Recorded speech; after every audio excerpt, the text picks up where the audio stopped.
Just after 11 a.m. on a fall day in 2003, a crime scene analyst named Anna Cox was standing in the middle of a horrific crime scene inside of an apartment near Tampa, Florida. At Anna's feet was a dead body in a huge pool of blood, and moving all around her were dozens of police officers and other investigators taking photos and collecting evidence. None of those things or those other people around her stood out to Anna, because right now, the only thing she could think about was what she had just noticed on the wall. She had never seen anything like it before, well, except for in movies. But no, sure enough, when she walked up to that wall, she realized the thing that was on the wall was very real and very, very disturbing. Quite possibly more disturbing, at least psychologically, than the dead body nearby was. And it would be this discovery on the wall that would lead police to one of the coldest killers in Florida history. But before we get into that story, if you're a fan of the strange, dark, and mysterious delivered in story format, then you've come to the right podcast, because that's all we do, and we upload twice a week, once on Monday and once on Thursday. So, if that's of interest to you, please board the elevator with the Amazon Music follow button, proceed to push all of the buttons, and then just get off. Okay, let's get into today's story.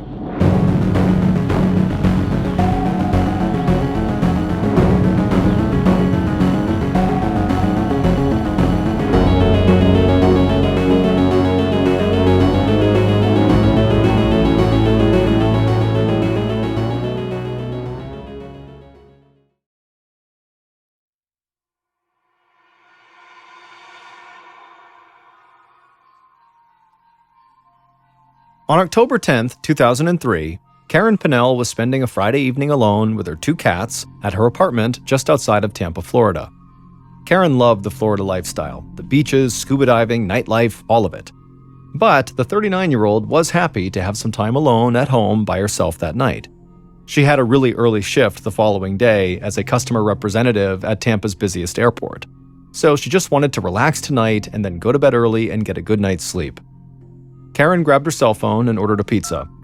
Then she sat down on the couch, turned on the TV, and zoned out while she waited for her food to arrive.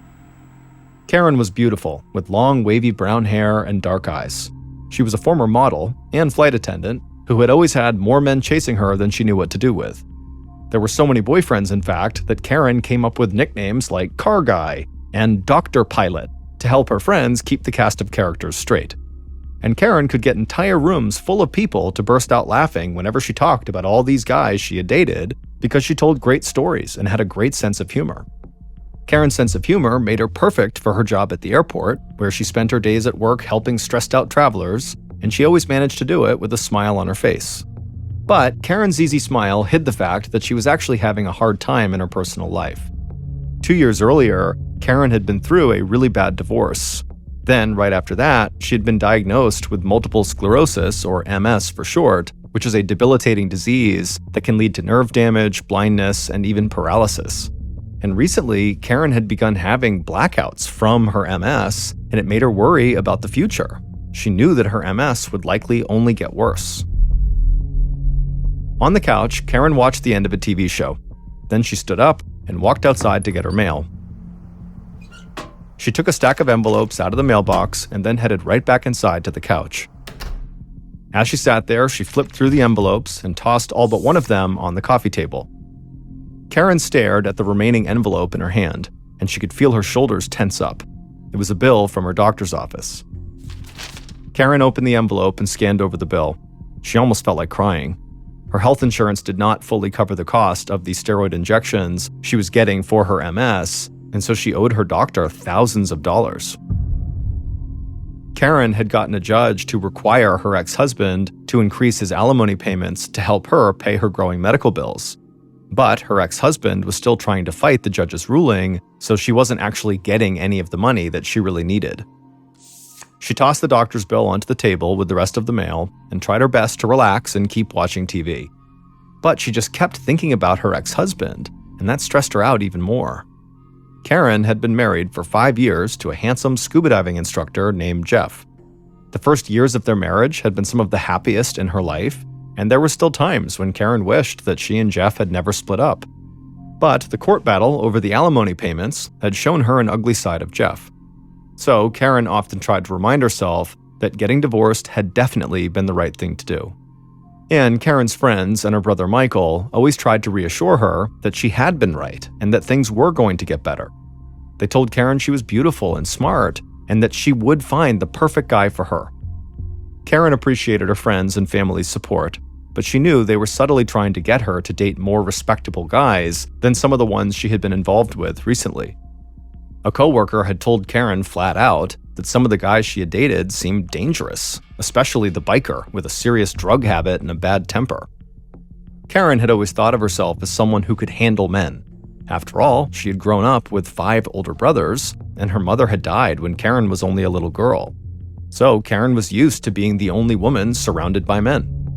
But she knew her coworker was right about some of the guys she'd been seeing, and Karen worried that her confidence around men had made her overlook some of her recent boyfriend's red flags. In fact, the biker that Karen had dated had gotten violent with her on multiple occasions. He had screamed and shouted at Karen, and he had thrown things across the room at her. Karen had stood her ground and fought back when this happened, but of course it was a really bad situation. The sheriff's department had even been called 3 different times to break up domestic disputes between the couple. On the couch in her living room, Karen flipped through the TV channels and tried her best to push away thoughts of her ex-husband, her violent ex-boyfriend, and the huge medical bill she was facing. Her 2 cats hopped up on the couch and sat on either side of her. Karen lightly scratched their chins, and as she did and the cats began to purr, Karen felt herself start to calm down. But then her phone rang. Karen leaned forward, trying not to disturb her cats, and grabbed her phone off the table. She saw the caller's number. It was her latest boyfriend, a car salesman named Tim Permenter. Karen answered the phone, and Tim almost immediately said he wanted to drop by to see her. But Karen thought she knew what Tim really was saying, and frankly, she was not interested in having a romantic evening that night. She wanted to be left alone so she could watch TV, eat pizza, hang out with her cats, and then just go to bed. So she told Tim that she didn't have the energy to hang out with him that night, but maybe another time. A little while later, the doorbell rang. Karen thought her pizza had finally arrived, so she got up and went over to the door. But when she opened it, it was not the pizza guy, it was Tim. Karen was annoyed because she'd literally just told him that she did not want him to come over tonight. But Tim said he would not be there long, he was going to stay with friends in a cabin at a nearby lake, so he just wanted to drop by to check on Karen before he headed out. And he'd also brought a small gift because he could tell she'd been stressed out lately and he thought it might cheer her up. Tim handed Karen the gift. It was a calendar with pictures of kittens on it. Karen thanked Tim for the gift and she let him inside. They would sit and talk for a bit, and then eventually Tim would leave the apartment and drive off to meet his friends at the lake. At 9 a.m. the following morning, Tim called Karen from the cabin at the lake to check in on her. Tim knew she was working that day, but she usually could step away and chat for a few minutes. But Karen didn't answer the phone, and when Tim tried calling her again a couple of times, the calls all went straight to Karen's voicemail. Tim and Karen had met 3 months earlier, and Tim had basically fallen for her right away. Even just the way the two of them had actually met seemed like fate to Tim. Karen had been looking at a car at the Volkswagen dealership where Tim worked, but at the time she was working with another salesman. But when she came back to the dealership for a second look at the car, that other salesman was not working, so Tim took over. And he had sold Karen a new black Jetta and asked her out on a date that afternoon. Tim had been a regular at Karen's apartment ever since, and on days when they weren't going to see each other, they almost always talked on the phone. So that morning, Tim was a bit concerned that Karen hadn't picked up any of his calls or called him back. This just was not like her. But there was a chance that Karen was just really busy at work, so Tim called her work phone at the airport. But he quickly found out that Karen's coworkers were also very concerned about Karen. Karen had not shown up for work that morning, and she hadn't called in to say she wouldn't be there. Karen's coworkers said that was not normal at all because she was one of the most reliable people at her job. The second Tim heard that, he left his friends at the cabin, he jumped in his car, and sped to Karen's apartment. He knew something was wrong. When Tim arrived at about 10:30 a.m., he saw Karen's black Jetta still sitting in the driveway, which was strange. If she was home, why wasn't she answering her phone? Then Tim walked up to the front door, and he could see that it was open a few inches.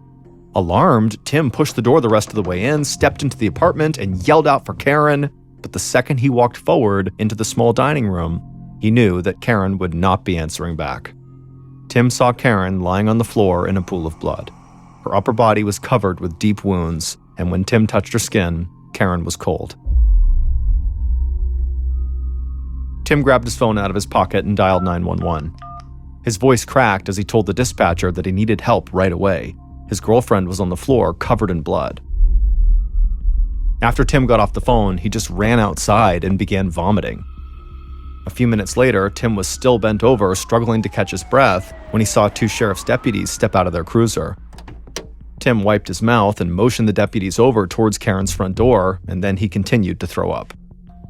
After walking past Tim, one deputy went inside the apartment while the other brought Tim over to the cruiser to have him sit down inside and try to calm down. The deputy told Tim that he really needed to collect himself because soon they would need to question him about what happened.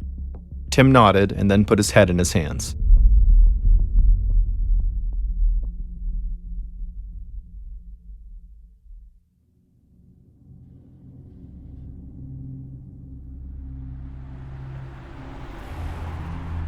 About 30 minutes later, just after 11 a.m., crime scene analyst Anna Cox arrived at Karen's home.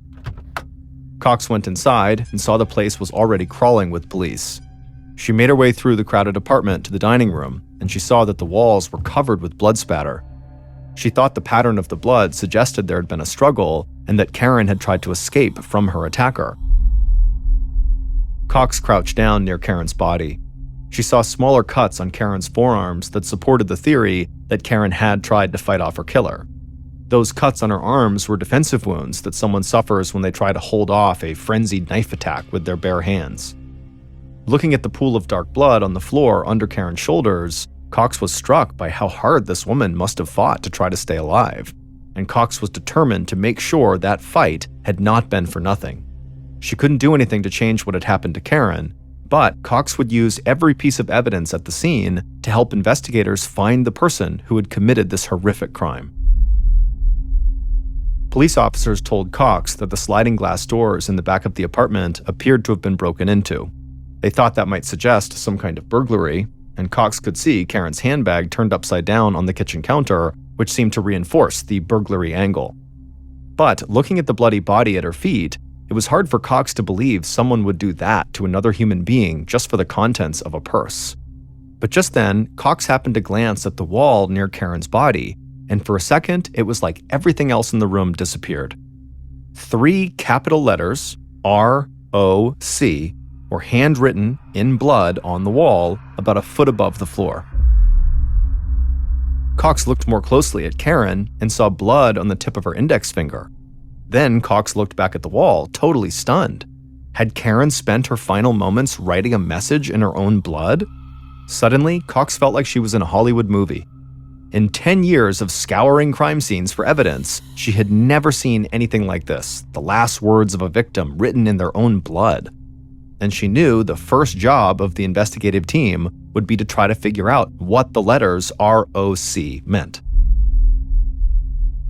As crime scene analyst Anna Cox remained fixated on the bloody letters written on the dining room wall, lead detectives Sergeant Michael Holbrook and Larry Nelvin walked out of Karen's apartment. The detectives had met with Cox, and they had conducted a thorough search of every room in the house.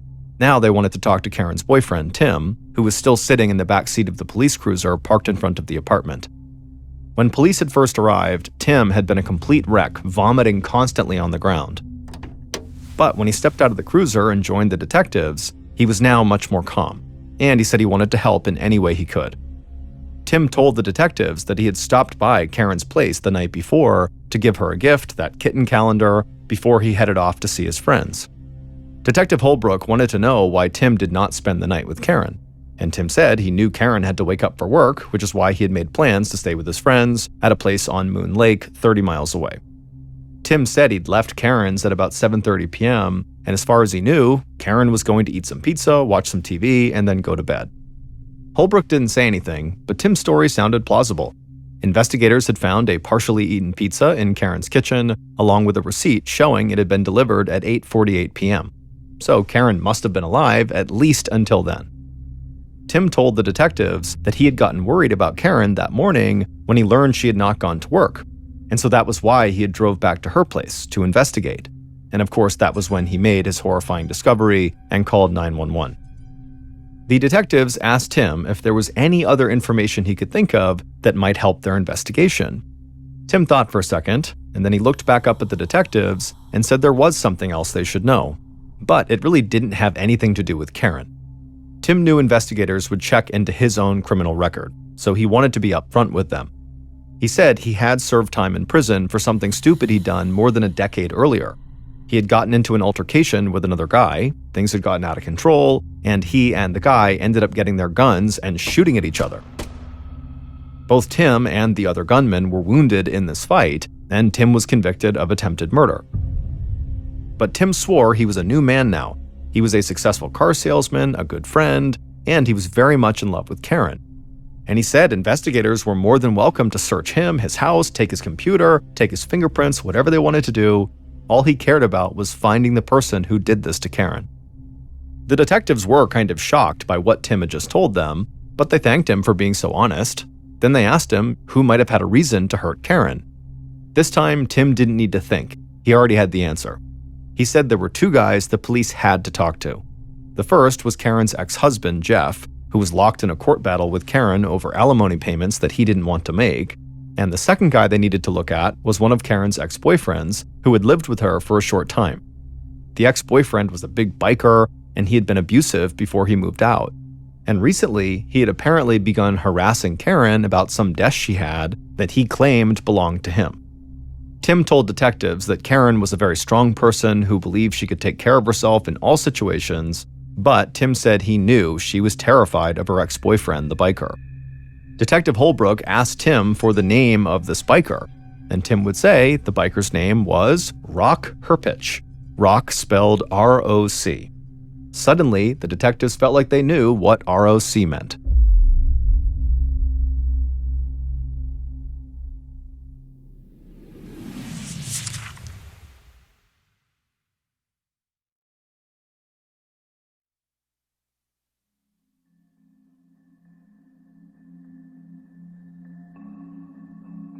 After crime scene analyst Cox learned about Karen's ex-boyfriend, who was named R.O.C. Rock, she told the detectives that she'd made another valuable discovery of her own. She had found that Karen had tiny bits of skin under her fingernails, likely from fighting off her killer. Tex had carefully pulled these skin fragments out with tweezers and put them in a sterile bag for analysis. And Cox told the detectives that she hoped DNA testing on these skin fragments at the lab would reveal the identity of Karen's killer. But while they waited for those test results, detectives Holbrook and Nelvin wanted to cover as much ground as they could. They had police canvass the neighborhood to try to find out if any of Karen's neighbors had seen or heard anything that seemed unusual. But unfortunately, nobody had seen anything suspicious on the night Karen was killed. So on October 12th, the day after Karen's body was discovered, members of the investigative team began checking where the different men in Karen's life had been at the time of the murder. One of Tim's friends confirmed that Tim had indeed spent the night in the cabin at Moon Lake, just like he said he had, and Karen's ex-husband, Jeff, sounded totally heartbroken when police told him that Karen was dead, and it turned out he had been on a scuba diving trip in Miami, 300 miles away from the crime scene. Investigators also discovered a strange coincidence. Karen lived a block away from a man suspected of robbing a bank just days before her murder. So police wanted to talk to the suspect, but they couldn't find him anywhere. And they wondered if the alleged bank robber's disappearance was somehow connected to Karen's murder. It seemed like a long shot, but they couldn't rule it out until they tracked this guy down. But even as the investigative team chased down these other potential leads, Holbrook and Nelvin stayed focused on Karen's former boyfriend, Rock Herpich. Finding Rock's name written in blood was enough to make him a suspect. But the more detectives learned about the 45-year-old biker, the guiltier he began to look. Rock worked at an auto body shop processing insurance claims. He spent most of his free time on the back of his Harley-Davidson motorcycle, and he seemed to pride himself on his bad boy image. Karen's family and friends said Karen had met Rock almost 2 years earlier, just after she was diagnosed with MS. And Rock had quickly become very important to Karen. He took her to doctor's appointments and he helped her with steroid injections. But the people closest to Karen were always uneasy about their relationship because Rock had a serious drug problem and a violent temper. And one of Karen's good friends at work said Karen would sometimes show up at the airport with unexplained bruises on her arms that she didn't want to talk about. The couple had gone through a bitter breakup 6 months earlier after Karen filed domestic abuse charges against Rock. But not long before her murder, Rock had gotten back in touch with Karen. He wanted her to give him an old desk he said he'd left at the apartment when he moved out, but Karen was adamant that the desk belonged to her. And so Rock's history of violence, this ongoing dispute over the desk, and Rock's name being scrawled in blood at the crime scene made Rock Holbrook and Nelvin's primary suspect. So, in the days following the murder, the two detectives took a ride to Rock's house, almost 100 miles south of Tampa, and they didn't let Rock know they were coming. When they got there, Rock was in his garage, and they could tell by the look on his face that he was not happy to see them. But the detectives told him they just needed to talk about a friend of his who was in trouble, and so Rock seemed to relax a bit. He led the detectives to his front porch, and they all sat down to talk. Detective Holbrook volunteered that the friend of Rock's who was in trouble was Karen Pennell, and Rock reacted like he was not surprised at all. He asked what Karen had done to get herself in trouble this time, but Holbrook just looked at Rock and said, "Well, Karen's dead." Rock sat there for a moment in absolute silence. He looked stunned. Then Holbrook told Rock that Karen had actually been murdered, and at that point, Rock's eyes went wide. He now knew why the detectives were really there. Rock quickly admitted that he and Karen had a totally tumultuous relationship full of what he called rip-roaring fights. But Rock said he had nothing to do with Karen's murder. He said he hadn't even seen her in person for 6 months, and he wasn't angry at her in any way. He had rebuilt his life and moved on. But when Holbrook asked where he was on the night of her murder, just a couple of days earlier, Rock couldn't come up with an answer. He said he would have to check a calendar to be sure. At this, Holbrook glanced over at Nelvin. They were both thinking the same thing. How could this guy not know where he was a couple of nights ago? Then Holbrook leaned forward in his chair, stared Rock down, and told him that his name, R.O.C., was spelled out in Karen's blood on the wall right next to her body. Rock stared back at Holbrook, but didn't say anything. The three men just sat there in total silence for what felt like several minutes. Finally, Rock looked like he snapped out of a daze, and he began talking really fast. He told the detectives he would waive his right to an attorney, they could take his fingerprints, he would submit DNA samples. He said he was willing to do whatever it took to clear his name because he did not do this. He did not kill Karen. The detectives took Rock up on his offer right away. They swabbed the inside of his mouth with a Q-tip and collected fingernail clippings for DNA analysis. They also took his fingerprints. Then they thanked Rock for his time and got back on the road. Holbrook and Nelvin discussed the case as they drove back to Tampa, and they agreed that Rock remained their strongest suspect. After all, plenty of guilty people had voluntarily submitted DNA samples during police investigations, so Rock's willingness to do that did not necessarily mean he was innocent. Rock and Karen had a history of physical violence and an ongoing dispute over this desk, and Rock knew Karen well enough that she might have let him in the front door without a confrontation, which could have explained why the neighbors didn't hear anything strange on the night of the murder. But the detectives also agreed that there were still other possibilities. There was the missing bank robbery suspect who lived close to Karen, and there were several men she dated after breaking up with Rock, including an airline pilot who had sent her a string of sexually explicit text messages not long before the murder. So as much as Rock did look like Karen's killer, Holbrook and Nelvin knew they needed to keep open minds. When the detectives got back to their office, Karen's autopsy results were waiting for them. In a way, the findings were not that surprising. Karen had died from being stabbed 16 times in her upper body and neck. One of the wounds was so deep that it nearly severed her spinal column, and another slashed her aorta, which is the body's main artery. In short, Karen had more than one wound that could have been fatal. Seeing all of Karen's injuries spelled out in horrifying detail only underscored what the detectives already suspected. This was likely a crime of passion. The killer didn't just want to hurt Karen, they wanted to destroy her. That made robbery or any other potential motive very unlikely. The killer was probably someone who knew Karen quite well.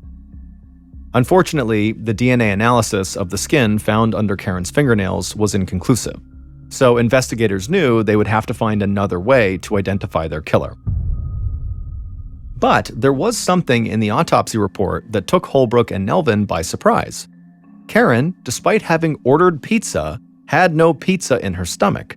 But there were 3 pieces of pizza missing from the pie that she ordered, meaning somebody else had eaten those 3 pieces of pizza on the night of Karen's murder. Detective Nelvin called the pizza shop and asked to speak with the delivery driver who had gone to Karen's on the night of her murder. And sure enough, the pizza guy told them that Karen was not alone when he'd gone to the door. He said he could see a man standing behind her, and the man looked angry. So the pizza guy had just dropped off his delivery and headed back to his car as quickly as possible. By the end of that call, Detective Nelvin was pretty sure that angry man in Karen's apartment was the killer. On Thursday, October 16th, so 6 days after the murder, Karen's grieving family had a viewing for Karen at a funeral home in Pensacola, Florida. The undertakers had made a heroic effort to hide all of Karen's stab wounds, but there was only so much they could do. So Karen's brother, Michael, had to adjust her bouquet of flowers to hide the defensive wounds all over one of her hands. The funeral chapel was special to the Pennell family. Karen's mother had been memorialized there in 1972 when Karen was just 8 years old. The Pennell family was a military family. Karen's dad was a career Air Force guy who had met her mother while he was stationed in Germany, and for a family that had moved from place to place to follow Karen's father's military assignments, Pensacola became an anchor, the closest thing they had to roots. Karen's brother Michael said that even though Karen was the youngest of 6 kids, she was the glue that kept the family together as they moved from place to place. He said she was smart and talented enough to have become a doctor or a scientist, but she was more interested in spending time with family than going off to get degrees. So she had chosen the life of a flight attendant and model. Michael said he felt like he'd had the wind knocked out of him the day that Karen died, and he still felt like he was struggling to breathe. And Michael knew that nothing he said would express how much he and everyone else who was close to Karen would truly miss her. The next day, Karen's co-workers held their own memorial service at the airport chapel. The line of friends and colleagues was out the door as hundreds came to pay their respects. And all anyone could talk about was how much they had loved Karen. While Karen's friends and family mourned her loss and celebrated her life, the police started to eliminate potential suspects and really began to hone in on just Karen's ex-boyfriend, Rock Herpich. The suspected bank robber who lived near Karen turned himself into police, and he was not Karen's murderer. He had been far away from Karen's apartment on the night she was killed. Detectives Holbrook and Nelvin also tracked down the airline pilot who had been sending sexually explicit text messages to Karen, and he had a strong alibi too. He was flying a plane over the Middle East when Karen was murdered. But even as the detectives narrowed down the list of suspects, they still didn't feel like they had enough evidence to arrest Rock. The guy had a clear history of violence, and his name had been written in blood on the wall, but Holbrook and Nelvin knew they needed something clear-cut that would put him at Karen's house at the time she had been killed. While the detectives continued their investigation, crime scene analyst Anna Cox could not stop thinking about the letters ROC. She spent hours staring at them on the wall at Karen's apartment. Those 3 letters, written in Karen's blood, were powerful evidence, and Cox knew that ROC had potentially been Karen's last word. In a courtroom, the dying words of a crime victim get special weight from judges and juries. It's called a dying declaration and treated as the words of someone with no reason to lie. They're going to die anyways. In this case, Karen seemed to be saying, "Rock killed me." But Cox had to be sure that was the case, and her obsession with just staring at those letters on the wall was not giving her any new evidence. So Cox did something unusual. She cut out the section of sheetrock where the 3 letters appeared on the wall and brought it back to her lab at the Pinellas County Sheriff's Office. She wanted to do some more research there. In her lab, Cox looked at the letters under a high-powered microscope, and at first, she couldn't believe what she was looking at. She stepped back from the microscope and took a breath, and then leaned back in to take another look at the letters. This time, Cox felt her face flush and her hands start to shake with excitement. She knew she had just discovered something that she would never have found if she had just kept staring at the wall in Karen's apartment. And this new discovery led Cox right to another major piece of evidence. So she grabbed her phone and called Detectives Holbrook and Nelvin to tell them what she had just found. And not long after that, the detectives were confident they knew who had killed Karen.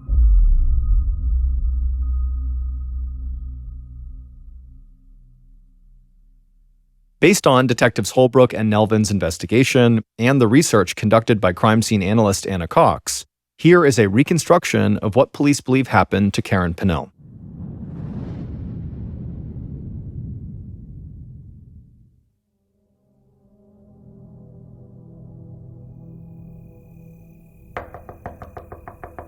On the night of October 10th, 2003, the killer knocked on Karen's front door. He could hear the TV inside, and then he heard Karen unlocking the door. When the door opened up, Karen looked exhausted, standing in the doorway, but she was still beautiful. The killer followed Karen into her living room and then sat down on the couch next to her. Karen and the killer talked for a few minutes, and then there was another knock at the door. Karen immediately hopped up from the couch and began walking towards the door. She was starving, and she figured her pizza had just arrived. The killer followed her to the door. Karen opened up the door and smiled at the pizza delivery guy, and the killer, who was right behind Karen, just clenched his jaw. He didn't want Karen to smile at anyone except for him. But the killer took a breath and tried to stay calm. A smile wasn't anything to get too worked up over. Karen paid the pizza guy, closed the door, and then carried the pizza into the kitchen and put it down on the counter. Meanwhile, the killer walked into the kitchen as well. And before Karen could even open up the pizza box, the killer said something to her that caused her to immediately turn around and snap at him. The killer snapped back, and pretty soon the two were arguing at a full volume. Finally, Karen told the killer to get out and never come back. But the killer just kept shouting and getting angrier and angrier. Finally, he pulled open a kitchen drawer and grabbed a knife. When Karen saw this, she screamed and took a few steps back and then lowered her voice and said, "Please, please, calm down." But it was too late. The killer flew into a rage and raised the knife and began slashing at Karen. Karen immediately threw her arms up over her face to try to protect herself, but the killer just slashed right through her arms over and over again.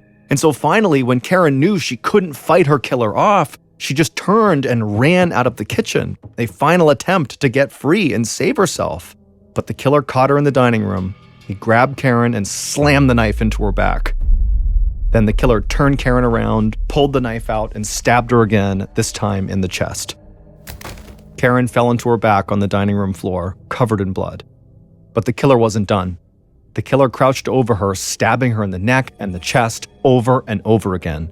And as he did this, blood spattered on the walls and pooled under Karen's body. Finally, the killer stood up and stepped back, out of breath. Despite the frenzy of this attack, the killer very quickly calmed down afterwards. In fact, right after killing Karen, the killer, still carrying the bloody knife in hand, walked over to the pizza box, opened it up, and casually ate 3 slices of pizza. After eating, the killer walked over to the dining room table and turned Karen's purse over so the objects inside would spill out. Then he went to the back of the apartment and opened up the sliding glass door. Maybe the police would think there had been a robbery. Then the killer casually walked out of Karen's apartment, got into his car, and drove off. But hours later, when the apartment complex had gone dark and quiet, the killer returned to Karen's apartment, and he slipped back inside unnoticed. He walked right to a closet and found a pair of gloves that Karen used for gardening. The killer put those gloves on and then walked into the dining room where Karen was still lying in a pool of blood. The killer leaned over and then dipped one of his gloved fingers into the blood and then wrote the letters ROC on the wall. Then the killer dipped his finger in the blood again, and he smeared some of the blood onto Karen's index finger to make it look like she had written those letters on the wall. Then the killer walked out of the apartment again, got into his car, and drove to the lake house where he was staying with his friends. Karen's latest boyfriend, Tim Permenter, had brutally murdered Karen. And then he had gone back to the apartment the following day and pretended to be in shock when he discovered Karen's body and called 911. Tim and Karen's relationship wasn't anything like how he had described it to his friends and to the police. In fact, Karen's family had worried about her safety with Tim almost from the moment she met him in July of 2003. Karen's brother Michael said she had called him once to tell him that Tim had tried to choke her. Michael had urged Karen to file a police report, but she never did. Karen's coworkers said they too had become very concerned about Tim when Karen began coming to work in turtlenecks on several hot summer days. They feared she was hiding injuries on her neck inflicted by Tim, but Karen just wouldn't talk about it. And even though Tim told people he was still Karen's boyfriend at the time of her death, in reality, they had actually broken up 2 weeks before he murdered her. 2 weeks before he murdered her, on September 29, 2003, the couple had been watching a TV show about people who keep secrets from other people when Tim decided to share a secret of his own. When Tim and Karen had met, he had told her that before he became a car salesman, he had been a Navy SEAL. But while they watched TV that night, he told her that that actually wasn't true. He said before he sold cars, he had actually been a pimp for a group of prostitutes, and he had served 12 years in prison for shooting a rival pimp. Tim even showed Karen the Florida Department of Corrections website that still had his face on it, along with details of his felony convictions and imprisonment. Karen had been totally shocked and repulsed by this confession and decided right then that she wanted nothing to do with him and told him he had to leave. But Tim wouldn't leave, so Karen had called 911 and police had eventually had to come to Karen's apartment to escort Tim out. In the days following their breakup, Tim had tried, without success, to win Karen back. He also had begun lurking near her apartment and going through her trash, and in doing that, he discovered that Karen was already dating other men. And this made Tim insanely jealous. And so, on October 10th, Tim showed up at Karen's house even though she had just told him not to. Karen did let Tim inside and she had tried to stay calm and polite, but Tim had become belligerent when Karen said she did not want him back in her life, and then Tim exploded into a rage, grabbed the knife in the kitchen, killed Karen, and tried to frame her ex-boyfriend, Rock, by writing his name on the wall. Detectives Holbrook and Nelvin had always considered Tim a suspect. As Karen's boyfriend and the one who found her body, he couldn't be overlooked. But believing that Karen had used her final moments to write ROC on the wall had put Rock at the top of the suspect list, not Tim. But then crime scene analyst Anna Cox had studied those letters in her lab, and Cox found two things that made her believe Rock was not the killer. Under a microscope, Cox discovered that the letters were written over blood that had spattered on the wall during the initial attack. But the letters didn't disturb that initial blood spatter at all, which meant the blood spatter that was already there had dried by the time the letters ROC were written over it. By Cox's calculation, the initial blood spatter would have taken at least 20 minutes to dry. That meant for Karen to have written those letters, she would have had to be conscious for at least 20 minutes after she was stabbed multiple times, and with the severity of the wounds Karen had suffered, that was extremely unlikely. Cox also confirmed that the letters on the wall were written by someone who was right-handed, and Karen was left-handed. That was something her family had told police during the course of the investigation. So Karen could not possibly have written those letters. It had to have been her killer. Cox called the detectives to let them know, and that was great news for Rock Herpich, because police did not believe Rock wrote his own name in blood at the murder scene. And Rock was deeply grateful for Cox's discovery. He would say science saved his life. With Rock no longer a suspect, the detectives focused on Tim. Detective Nelvin obtained cell phone tower data from the night of the murder, and it showed that Tim had called his friend at the lake at 9:32 p.m. from a spot that was actually near Karen's apartment. Tim had told police that he'd left Karen's by 7:30 p.m. to go to the lake, but the phone records suggested he was still in or near Karen's apartment 2 hours after that. The detectives brought Tim in for a second round of questioning. They told Tim they were sure he had lied to them about the time he had left Karen's apartment to avoid suspicion in her murder. They also told him that his fingerprints were all over the pizza box delivered to Karen's home that night.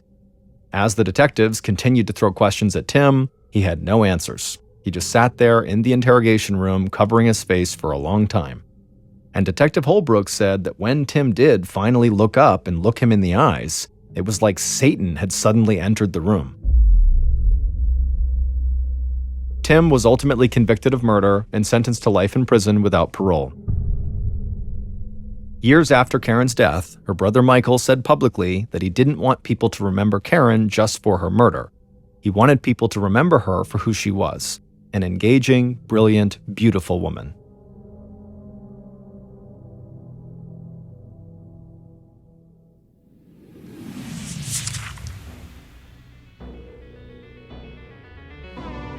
Thank you for listening to the Mr. Ballen Podcast. If you enjoyed today's story and you're looking for more bone-chilling content, be sure to check out the rest of our studio's podcasts, Mr. Ballen's Medical Mysteries, Bedtime Stories, and Run Fool. Just search for Ballen Studios wherever you get your podcasts. If you want to watch hundreds more stories just like the one you heard today, head to our YouTube channel, which is just called Mr. Ballen. So that's going to do it. I really appreciate your support. Until next time, see ya.